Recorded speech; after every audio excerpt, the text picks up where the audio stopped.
How to enable or disable PHPs, allow URL fopen using CloudLinux Selector in Plesk.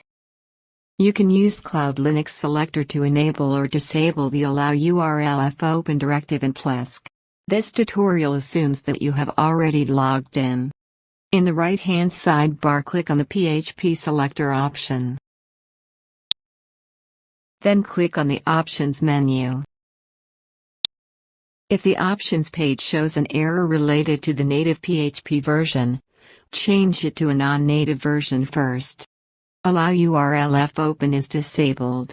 We recommend you enable this function only if it is necessary to avoid security risk. Let's enable the allow URL fopen. That's it, allow URL fopen has been enabled.